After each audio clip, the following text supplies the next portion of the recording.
Christy Vattakuzhi അച്ഛൻ്റെ honey drops ബുക്കിലെ 36 chapter. Stars. The night has 1,000 stars, but the day has only one star, the sun. The mind is busy with 1,000 activities. The heart has only one, and that is love. When the sun rises, the stars don't stop to be. They merely become invisible. Stars are indeed necessary in the universe, but with the coming of the sun, their brilliance simply fades. How many stars there are in the mind? Thoughts, imagination, questions, doubts, conclusions, calculations, discussion, arguments. The numbered children of the mind can't be numbered. But when love begins supreme in the heart, the million upon millions of minds offspring become insignificant. I am the light of the world. Yohanan 8:12. Jesus Christ. You are the light of the world. Matthew 5:14. We. O Jesus, my Son of love, who shines brightly even in the darkness.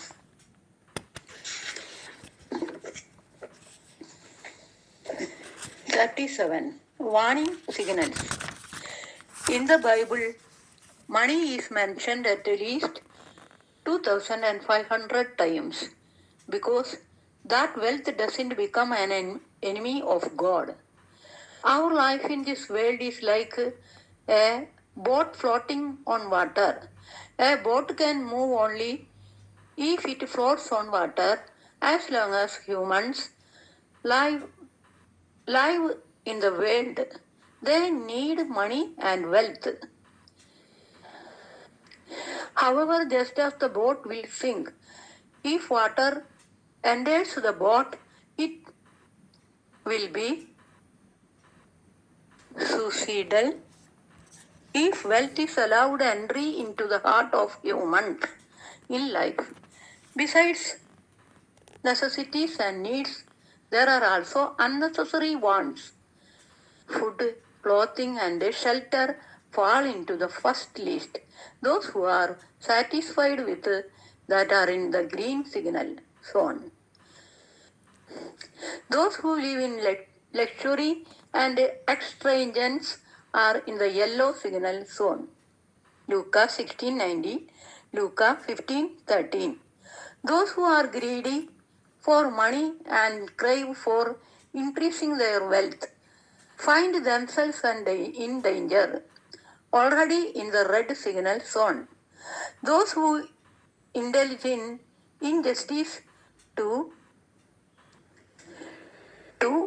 amass wealth at any cost, nevertheless, have already lost themselves in eternal destructions. Matthew 7:23.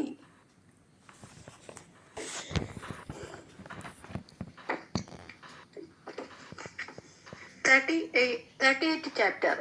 In a haste. Luka 1:39. On a fine day, good intervened in the life of Blessed Virgin Mary. The angel Gabriel, God revealed his plan and purpose to Mary. It was indeed difficult for her to grasp the content of the message. Yet, once she was sure it was from God, Mary gave her consent. Mary shared all what happened with her beloved mother. Anna, though shocked and perplexed about what the heard, she could overcome the hesitation Yes, her mother believed. Mary then confided in her mother that their relative, the elderly Elizabeth, too was expecting a child in 3 months. Within a few days, Mary spoke to her mother about her plan to stay away from home for a while.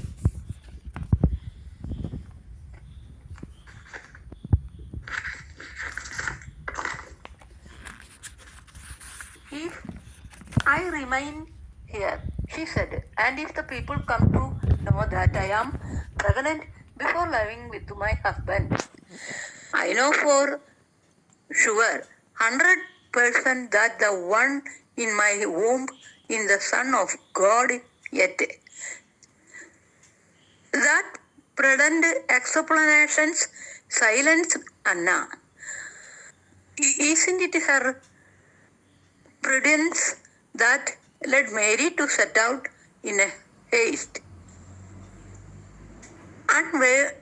Unwavering dedication to truth, yet humble and prudent. Humble and prudent. Next chapter 39 tomorrow.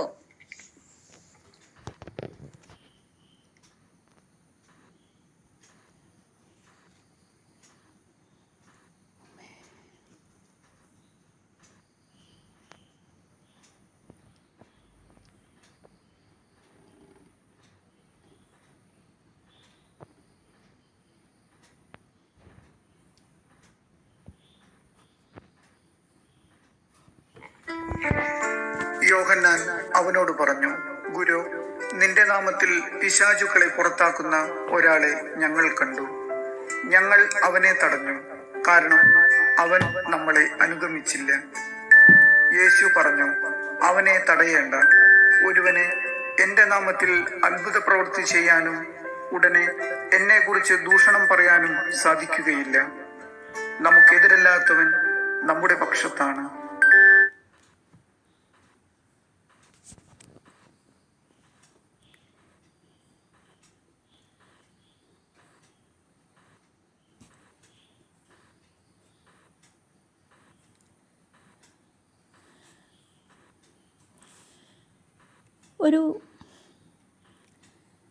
ഒരു ക്യാൻവാസിൽ ഇരുണ്ട ചായങ്ങളും തെളിഞ്ഞ ചായങ്ങളും ഒരുപോലെ ചേരുമ്പോഴാണ് ഒരു ചിത്രം പൂർണ്ണമാകുന്നത്. അതുപോലെയാണ് മനുഷ്യജീവിതവും.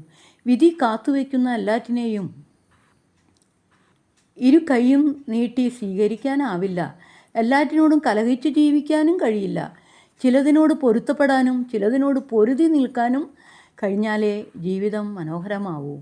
പൊരുത്തപ്പെടൽ എന്നത് തോറ്റുകൊടുക്കലല്ല, അതൊരു പ്രകൃതി നിയമമാണ്. കനത്ത കാറ്റിലും മഴയിലും ഒടിഞ്ഞു പോകാതെ വളഞ്ഞു കൊടുക്കുന്ന മുളങ്കാടുകളെ പോലെയാണത്. ചിലതിനോടൊക്കെ പൊരുത്തപ്പെടുകയല്ലാതെ നമുക്ക് മുന്നിൽ മറ്റു വഴികളില്ല. പക്ഷേ പൊരുത്തപ്പെടൽ മാത്രം കൊണ്ട് ജീവിതം പൂർണ്ണമാകില്ല. അവിടെയാണ് പൊരുതേണ്ടത്. സ്വന്തം സ്വപ്നങ്ങൾക്ക് വിലങ്ങുതടിയായി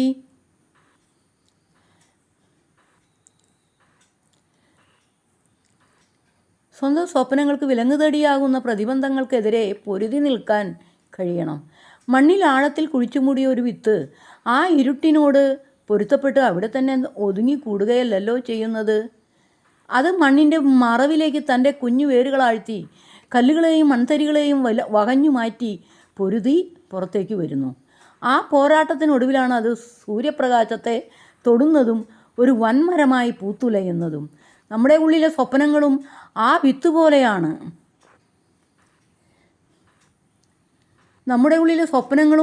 പോലെയാണ്. തോൽവികളെയും പരിഹാസങ്ങളെയും വകഞ്ഞുമാറ്റി മുന്നേറാനുള്ള ആർജവം നമ്മളിലുണ്ടാകണം. കണ്ണീരിൻ്റെ നനവുള്ള മണ്ണിൽ നിന്നേ വിജയത്തിൻ്റെ സുഗന്ധമുള്ള പുഷ്പങ്ങൾ വിരിയുകയുള്ളൂ. എപ്പോഴാണ് പൊരുത്തപ്പെടേണ്ടതെന്നും എപ്പോഴാണ് പൊരുതേണ്ടതെന്നും തിരിച്ചറിയുന്നതാണ് മുഖ്യം. കടലിലെ തിരമാലകളോട് പൊരുതി ജയിക്കാൻ ഒരു തോണിക്കാരന് കഴിയില്ല. അവൻ തിരമാലകളുടെ താളത്തിനൊത്ത് തൻ്റെ തോണിയെ പൊരുത്തപ്പെടുത്തി തുഴയുന്നു. പക്ഷേ ആ തോണിയിൽ ഒരു തുള വീണാൽ അത് അടയ്ക്കാനായി അവൻ സർവ്വശക്തിയും എടുത്ത് പൊരുതുകയും ചെയ്യും. ജീവിതത്തിലും ഇതുതന്നെയാണ് ആവശ്യം. സങ്കടങ്ങളുടെ കനൽ വഴികളിൽ വീണുപോകുമ്പോൾ പൊരുത്തപ്പെടൽ നമുക്ക് ആശ്വാസത്തിൻ്റെ തണലാകുന്നു. അതേസമയം ലക്ഷ്യങ്ങളിലേക്ക് കുതിക്കുമ്പോൾ പൊരുതാനുള്ള വീര്യം നമ്മുടെ ചിറകുകൾക്ക് കരുത്തേകുന്നു. പൊരുത്തപ്പെടാൻ മടിയും പൊരുതാൻ ഭയവുമില്ലാത്ത ഒരു മനസ്സിന് മാത്രമേ ജീവിതത്തെ അതിൻ്റെ എല്ലാ സൗന്ദര്യത്തോടെയും ആസ്വദിക്കാൻ കഴിയൂ. കടപ്പാട് Jayesh Mynagappally.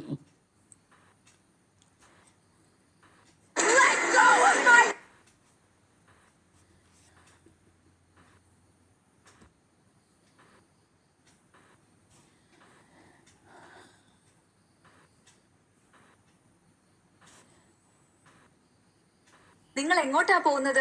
America going first time. ഇതുപോലെ പറയാൻ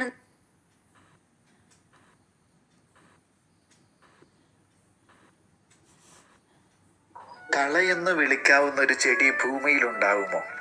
നമുക്ക് പ്രയോജനപ്പെടുന്നില്ല എന്നതാണ് അങ്ങനെ ഒരു പേരിടാനുള്ള കാരണം. നമുക്ക് ശല്യമായതുകൊണ്ട് അവയെ ഒഴിവാക്കാൻ നമ്മൾ ആഗ്രഹിക്കുന്നു. ചുറ്റുമുള്ള മനുഷ്യരും ചിലപ്പോൾ കളകളാണെന്ന് നമുക്ക് തോന്നും. അവരില്ലായിരുന്നെങ്കിൽ എന്ന് പോലും നമ്മൾ വിചാരിക്കും. പക്ഷേ കളയെന്ന വിളി ഒരു ചെടിയുടെ മൂല്യത്തെക്കുറിച്ചുള്ള വിധിയല്ല, അതുമായുള്ള നമ്മുടെ ബന്ധത്തിൻ്റെ വെളിപ്പെടുത്തൽ മാത്രമാണ്. ഒരുപക്ഷെ മനുഷ്യരെക്കുറിച്ചുള്ള നമ്മുടെ വിധികൾ അവരുടെ മൂല്യത്തെ പറ്റിയുള്ളതല്ല, അവരോടുള്ള നമ്മുടെ ബന്ധത്തെക്കുറിച്ചുള്ളതാണ്. സ്തുതിയായിരിക്കട്ടെ. കളയെന്ന് വിളിക്കാവുന്ന ഒരു ചെടി ഭൂമിയിലുണ്ടാവുമോ? നമുക്ക് പ്രയോജനപ്പെടുന്നില്ല എന്നതാണ് അങ്ങനെ ഒരു പേരിടാനുള്ള കാരണം.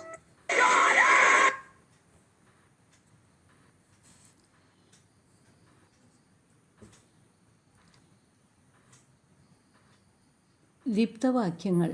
അറിവ് പകർന്നു കൊടുക്കാനാകും, എന്നാൽ ജ്ഞാനം പകർന്നേകാനാകില്ല. Hermann Hesse.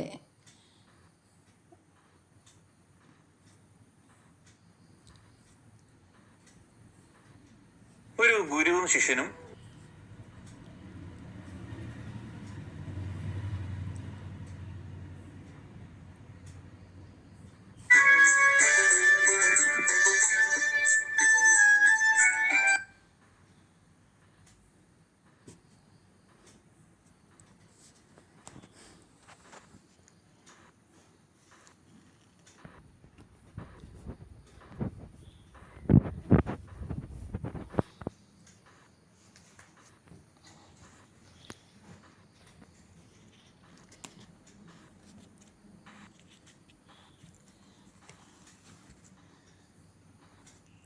ആത്മാവിനീ ഭൂവിൽ ബന്ധമില്ല, സ്വന്ത ദേഹവുമായൊരു ബന്ധവുമില്ല. ആത്മാക്കൾ തമ്മിലെ ബന്ധമുള്ളൂ പരമാത്മാവുമായുള്ളൊരാത്മബന്ധം. ദേഹവും ലോകവും വിട്ടുപോയാലാരും ആത്മസ്വരൂപത്തിൽ ചെന്നുചേരും. ദേഹവും ലോകവും വിട്ടുപോയാലാരും ആത്മസ്വരൂപനിൽ ചെന്നുചേരും. ബ്രഹ്മസ്വരൂപത്തിലെത്തുന്നതിന് സൽക്കർമ്മങ്ങൾ ചെയ്യണം. മർത്യലോകം കർമ്മങ്ങൾ ചെയ്യണം. മർത്യലോകം സൽക്കർമ്മങ്ങൾ ചെയ്യണം. മർത്യലോകം. ആത്മാവിനീ ഭൂവിൽ ബന്ധമില്ല, സ്വന്ത ദേഹവുമായൊരു ബന്ധമില്ല. ആത്മാക്കൾ തമ്മിലെ ബന്ധമുള്ളൂ പരമാത്മാവുമായുള്ളൊരാത്മബന്ധം. ലോകസുഖങ്ങൾ നശിക്കുന്നത് കണ്ടിട്ടാരുമൊട്ടും ക്ലേശിക്കേണ്ടതില്ല. ലോകസുഖങ്ങൾ നശിക്കുന്നത് കണ്ടിട്ടാരുമൊട്ടും ക്ലേശിക്കേണ്ടതില്ല. ആത്മനാഥൻ വന്നുണർത്തുമീ നിങ്ങൾക്ക് ആനന്ദ ചൈതന്യം തന്നുകൊള്ളും. ആത്മനാഥൻ വന്നുണർത്തുന്നു മീ നിങ്ങൾക്ക് ആനന്ദ ചൈതന്യം തന്നുകൊള്ളും. ആനന്ദ ചൈതന്യം തന്നുകൊള്ളും.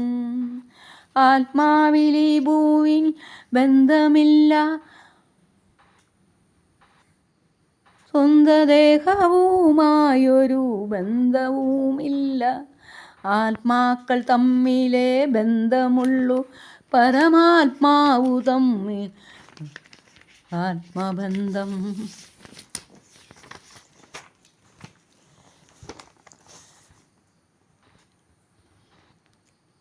ശാശ്വതമായുള്ളൊരാനന്ദരൂപന് ദുഃഖമെന്നൊന്നുമേ കാണുകില്ല.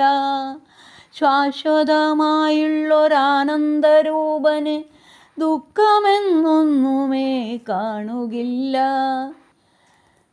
നിത്യനിരാമയൻ കുടികൊള്ളും ആത്മാവിൻ ദുഃഖമൊന്നൊന്നുമേ കാണുകില്ല. നിത്യനിരാമയൻ കുടികൊള്ളും ആത്മാവിൻ ദുഃഖമെന്നൊന്നുമേ കാണുകില്ല. ആത്മാവിനീ ഭൂവി ബന്ധമില്ല, സ്വന്തദേഹവുമായൊരു ബന്ധവുമില്ല. ആത്മാക്കൾ തമ്മിലേ ബന്ധമുള്ളൂ, പരമാത്മാവുമായുള്ളൂ ആത്മബന്ധം.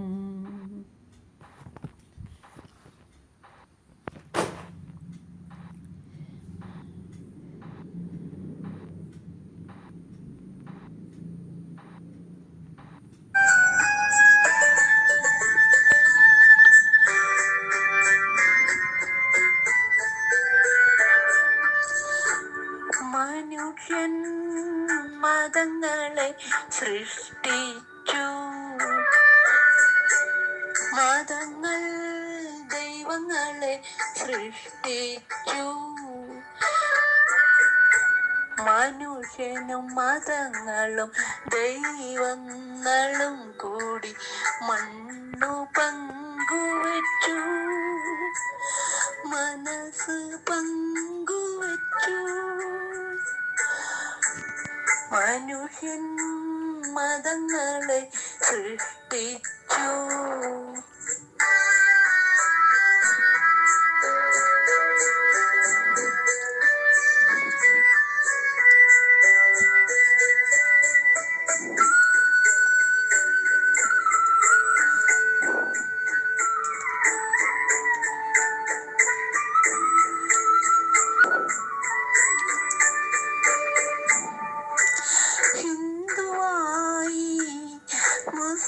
മുസൽമാനായി ക്രിസ്ത്യാനിയായി നമ്മളെ കണ്ടാലറിയാതായി. ഇന്ത്യ ഭ്രാന്താലയമായി, ഹിന്ദുവായി മുസൽമാനായി ക്രിസ്ത്യാനിയായി നമ്മളെ കണ്ടാലറിയാതായി. ഇന്ത്യ ഭ്രാന്താലയമായി. ആയിരമായിരം മാനവ ഹൃദയങ്ങൾ ആയുധപ്പുരകളായി. ദൈവം തെരുവിൽ മരിക്കുന്നു, ചെകുത്താൻ ചിരിക്കുന്നു.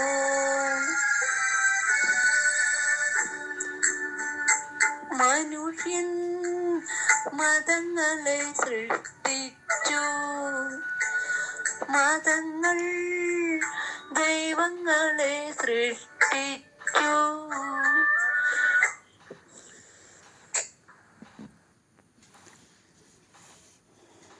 എല്ലാവർക്കും നല്ലൊരു ദിവസം ആശംസിച്ചുകൊണ്ട് പ്രാർത്ഥനയോടെ ഗുഡ് നൈറ്റ്.